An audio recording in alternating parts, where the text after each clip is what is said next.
और फिर इसके ऊपर मैं ये रख दूंगा इस तरह से, और ऊपर कुछ और पत्तियां रख रहा हूं, और बस अब मैं इसे ढक देता हूं, और करीब 1 घंटे में ये मछलियां पककर तैयार हो जाएंगी। इंतजार नहीं किया जा रहा। मछलियां पक रही हैं। इस दौरान मैं नारियल के गूदे से तेल निकाल रहा हूं, जो मुझे सूरज की धूप और खारे पानी से बचाएगा। मैं इसे निकाल कर कुचलने वाला हूं और इसका तेल निकालूंगा। मैं इसे किसी सनस्क्रीन जैसा स्मूथ तो नहीं बना सकता, लेकिन मैं इसे इतना कुचल दूंगा कि इसमें से तेल बाहर आ जाएगा, और इसी तेल के जरिए मैं खुद को खारे पानी, यहाँ की रगड़ और धूप से बचा सकता हूँ। बस मुझे इसे अपने हाथों पर और अपनी त्वचा पर इस तरह से रगड़ना होगा।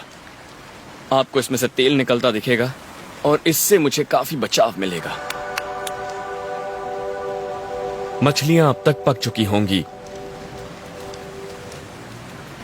ये देखिए, मछलियों की आंखें बाहर आ गई हैं। पता नहीं आप देख पा रहे हैं या नहीं।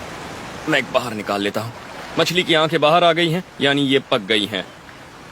आप इसे ऐसे ही खा सकते हैं और मुझे यकीन है कि ये जरूर स्वादिष्ट होगी।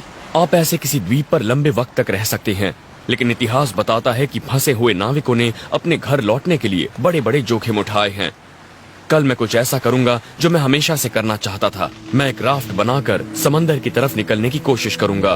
पोलिनेशिया के पुराने लोग इस तरह की नाव में सैकड़ों किलोमीटर का सफर तय किया करते थे, लेकिन जब भी उन्हें और ज्यादा दूर जाना होता था तो वो इस तरह का आउटरिगर इसके साथ जोड़ देते थे, और इससे नाव स्थिर हो जाती है। लेकिन मेरे पास इस तरह की बढ़िया नाव बनाने का ना ही वक्त है और ना ही औजार हैं, लेकिन मेरे पास यहाँ ढेर सारी काम की चीजें हैं। बहुत सारा बांस है और काफी रस्सियां भी हैं, और मैं उन चीजों से एक बड़ा राफ्ट बना सकता हूँ, एक कैटमरान जैसे। इसी के जैसी एक छोटी सी नाव। वो इतनी पेचीदा नहीं होगी, लेकिन वो बहुत स्थिर होगी, और उसी के जरिए मैं इस द्वीप से निकल पाऊंगा। समुद्री यात्री हजारों साल से बांस का इस्तेमाल उसकी ताकत और उसके पानी में तैरने की वजह से करते आए हैं। बांस के सेक्शन जॉइंट्स के बीच हवा मौजूद होती है, और इसकी लकड़ी में भी छोटे छोटे हवा के चेम्बर्स होते हैं। बांस के ऐसे पेड़ को गिराने के लिए मुझे इसके निचले हिस्से में आग जलानी पड़ेगी, क्योंकि इसे काटने का मेरे पास कोई जरिया नहीं है। अपने चाकू से इसे काटने लगा तो सदियां लग जाएंगी, लेकिन ऐसा करने से पहले मुझे इनमें से किसी एक हिस्से में सुराख करना होगा, क्योंकि ये बांस हवा से भरे सील्ड कंपार्टमेंट होते हैं। अगर मैंने ऐसा नहीं किया तो आग जलाने पर हवा गर्म हो सकती है और ये बांस फट सकता है। तो मुझे चाकू की नोक से या धार के जरिए सुराख बनाना होगा ताकि प्रेशर कम हो जाए।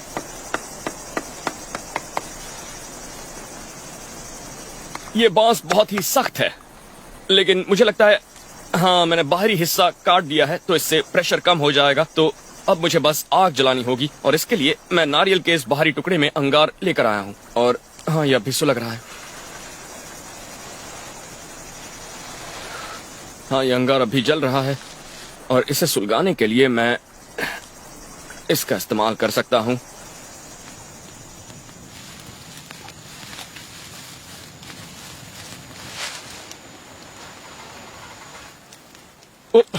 ओ, यह अंगार बुझने ही वाला था। अगर ये बुझ जाता तो मुझे दूसरा लाने के लिए 1 किलोमीटर का सफर तय करके जंगल में जाना पड़ता। ओ, बढ़िया।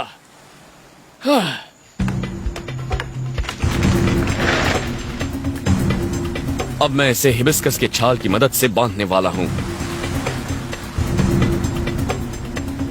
इस कैटमरान जैसे डिजाइन से राफ्ट को ज्यादा स्थिरता मिलेगी और मुझे सामान रखने के लिए ज्यादा जगह। अब मैं इसे पानी में उतारना चाहता हूँ। इसके डेक को इतना मजबूत और लचीला होना चाहिए कि ये ताकतवर लहरों को झेल सके और मुझे भी पानी से ऊपर सूखा रखे। और क्योंकि ये राफ्ट काफी भारी होगा तो मैं इसके नीचे बांस के रोलर बना रहा हूँ ताकि इसे पानी में ले जाने में आसानी हो। अब मुझे एक पतवार चाहिए, उसके बिना मेरा सफर सिर्फ बहाव के रहमो करम पर होगा। ये इस राफ्ट का एक ऐसा हिस्सा है जिसके बारे में मैं कुछ नहीं जानता।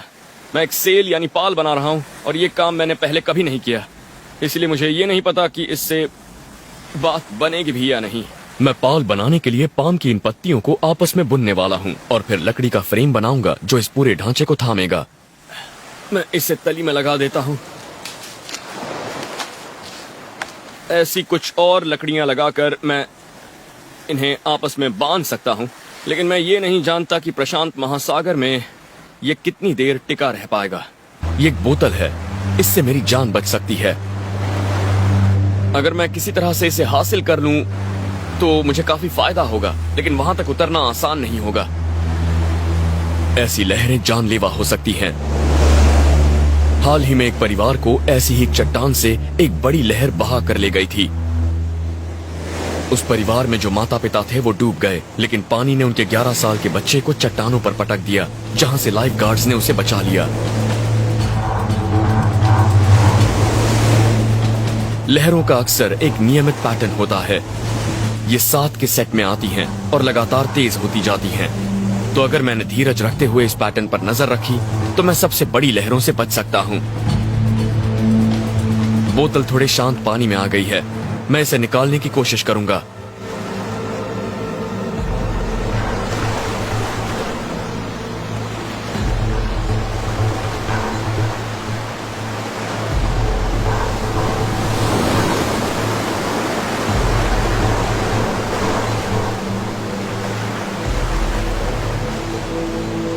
इस बोतल में पीने लायक पानी भरा जा सकता है, लेकिन अब वक्त है इस द्वीप के कैंप वाले हिस्से की तरफ लौटने का, ताकि मैं अपने राफ्ट में बचा थोड़ा बहुत काम निपटा सकूं।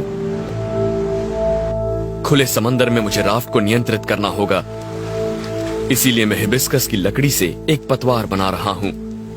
मैं इसे मजबूत बनाने के लिए एक फाइबर से बांध रहा हूं। ये मेरे रडर की भूमिका निभाएगा। ये धीमा और मुश्किल काम है, लेकिन इसका फायदा होगा। मैं पानी के बहाव के भरोसे नहीं रहना चाहता।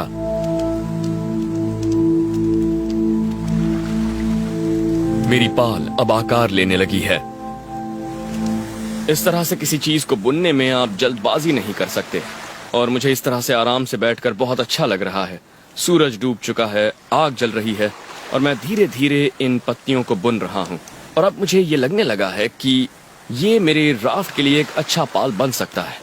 और ये भी लगता है कि इसे जैसे जैसे बुन रहा हूं, मैं अपने घर के और करीब पहुंच रहा हूं।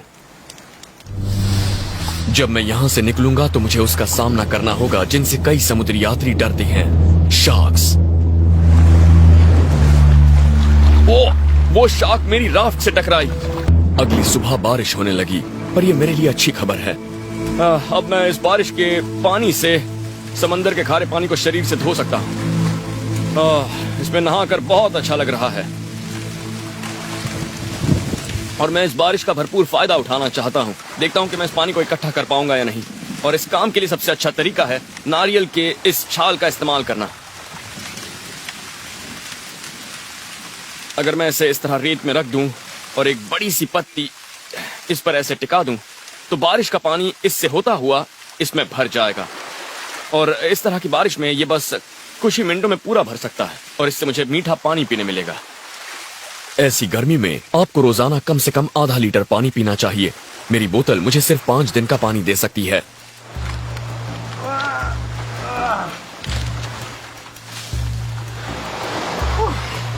यह काफी मुश्किल काम है, लेकिन अब ये पाल राफ्ट पर लग गया है, और इससे सफर के दौरान मुझे छांव भी मिलेगी। मुझे ये धूप से बचाएगा। बहुत अच्छा लग रहा है। अब मुझे इस बात का ख्याल रखना होगा कि मेरे पास जरूरत की सारी चीजें हों, क्योंकि एक बार जब ये नाव चल पड़ेगी तो ये इतनी भारी है कि मैं इसे किसी भी हालत में इस किनारे तक ला नहीं पाऊंगा। और मुझे प्रशांत महासागर की चुनौती को देखते हुए हर चीज अपने पास रखनी होगी।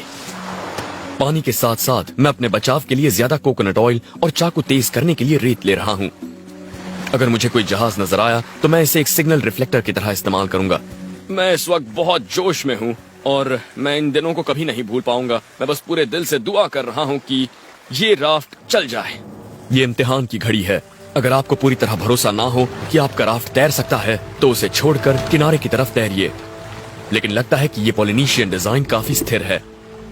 ठीक है, तो हम निकल चुके हैं, और हवा की रफ्तार पिछले कुछ दिनों के मुकाबले काफी धीमी है। मैं इस पर नजर रखे हुए था। ट्रेड विंड्स वाकई अब रुक गई हैं, और मैं मौसम के इसी दौर का इंतजार कर रहा था। उम्मीद करता हूँ कि मौसम बिल्कुल ऐसे ही बना रहेगा। उथल पुथल समंदर में मेरे राफ्ट को काफी कमजोर कर देगा, तो मैं उम्मीद करता हूँ कि ये शांत दौर बना रहे। लेकिन फिलहाल मेरी सबसे बड़ी मुसीबत है यहाँ की धूप। इस तरह की गर्मी में खुद को ठंडा रखने का सबसे अच्छा तरीका होता है कि हर कुछ घंटों में आप एक डुबकी मारें, लेकिन हमेशा अपने आप को राफ्ट से बांध कर रखें, क्योंकि समंदर में फंसे कई लोगों के किस्से हैं जो अपने राफ्ट से अलग हो गए थे।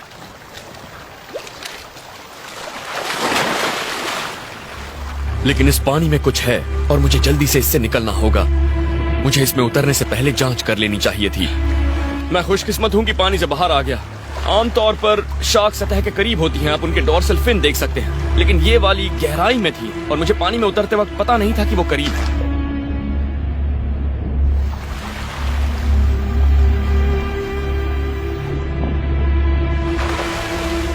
जब भी आप किसी राफ्ट से उतरकर पानी में तैरते हैं तो हमेशा कपड़े और जूते पहने रखें। आंकड़े बताते हैं कि जब लोग समंदर में ग्रुप्स में उतरते हैं तो सबसे पहले अक्सर बिना कपड़े वालों पर ही हमला होता है, क्योंकि इंसान के शरीर पर जब सूरज की रोशनी पड़ती है तो शार्क्स उन्हें मछली समझती हैं। वाह, जरा इसे देखिए। और ये टाइगर शार्क्स जब किसी चीज को चबाते हैं तो सबसे ज्यादा नुकसान करते हैं। जरा देखिए इसे। अगर आप पानी में हो और इनका हमला हो जाए तो सबसे अच्छा तरीका है कि आप चिल्लाएं, पानी पर हाथ मारें, शार्क की नाक या गिल्स पर मुक्का मारें, क्योंकि ये उनके सबसे नाजुक अंग होते हैं। और समंदर में फंसे लोग ऐसे मंजर से ही सबसे ज्यादा डरते हैं। ऐसे में शांत बने रहना बहुत मुश्किल होता है। मैं दुआ कर रहा हूँ कि ये दूर चली जाएं। ओ देखिए देखिए देखिए, वो वो वो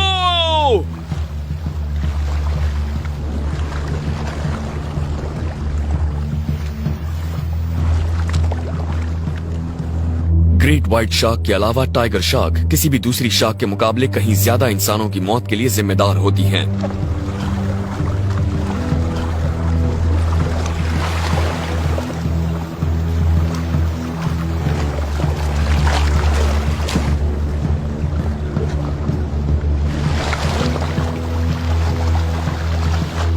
बाप रे, ये बिल्कुल ठीक नहीं है। लेकिन जल्द ही ये शार्क मुझसे ऊब गई और चली गई। मुझे ये सोचकर हैरानी होती है कि इतने बड़े समंदर में लोग इस तरह तैरते हुए कई कई हफ्तों तक कैसे बच पाते हैं। अपनी उम्मीदों को जिंदा रखने के लिए जबरदस्त हिम्मत की जरूरत होती है। इसीलिए खुद को व्यस्त रखना और पानी और खाना ढूंढने की पूरी कोशिश करना जरूरी होता है।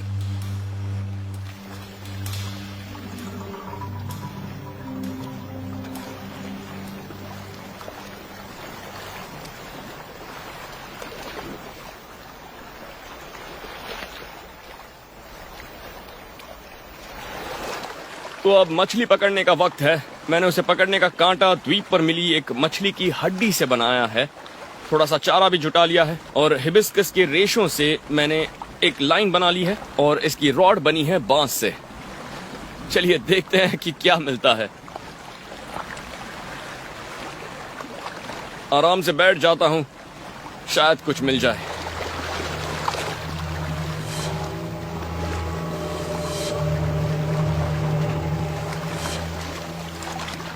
ओ, लगता है कुछ फंसा है।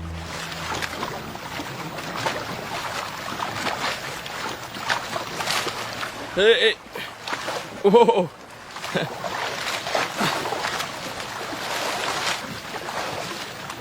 क्या बात है, एक मछली फंसी है।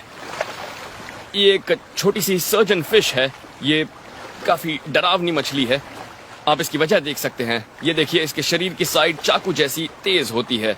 इस तरफ से भी ये काफी तेज है और ये बिल्कुल ब्लेड जैसी है। और ये इसके बहुत तेज हिस्से हैं। अगर आप इसे गलत ढंग से उठाएंगे तो इससे आपकी नस भी कट सकती है।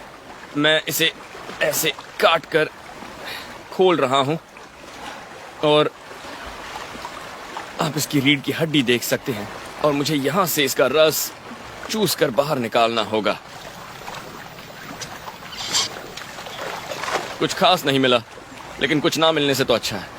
मैंने समंदर में जिंदा रहने से जुड़ी जो कहानियां सुनी हैं, उनमें से सबसे कमाल की थी बेलीज दंपत्ति की, जो पति पत्नी थे। और वो जब अपनी यॉट में थे तो एक व्हेल ने उन पर हमला किया और फिर वो करीब 100 दिनों तक अपनी लाइफ राफ्ट में तैरते रहे। वो बस कछुए, समुद्री पक्षी और मछलियों का कच्चा मांस खाकर ही जिंदा रहे और उनके पास उस राफ्ट पर बस कुछ सेफ्टी पिन थी और उनके हाथ थे और फिर उनकी जान एक छोटी सी फिशिंग बोट पर बैठे लोगों ने बचाई थी।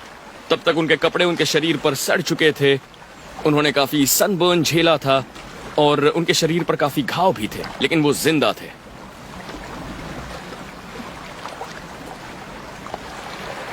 तापमान 38 डिग्री सेल्सियस से ज्यादा है, लेकिन पानी पर पड़ रहे धूप के रिफ्लेक्शन से ये और भी ज्यादा लग रहा है।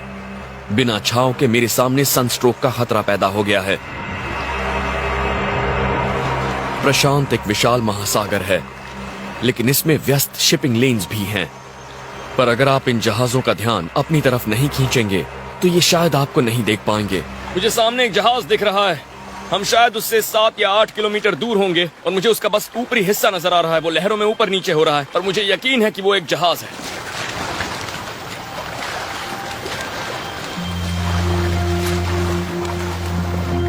मैं अपने चाकू पर थोड़ी सी रेत रगड़ रहा हूँ, इससे ये ज्यादा चमकेगा और मैं इससे इशारा कर पाऊंगा।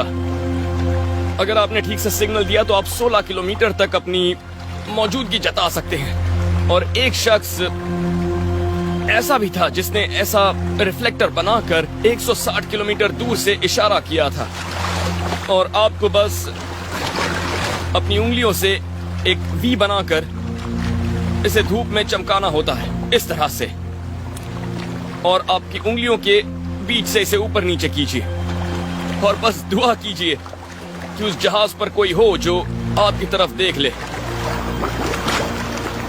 मुझे पूरा यकीन है कि वो लोग मेरी तरफ आ रहे हैं।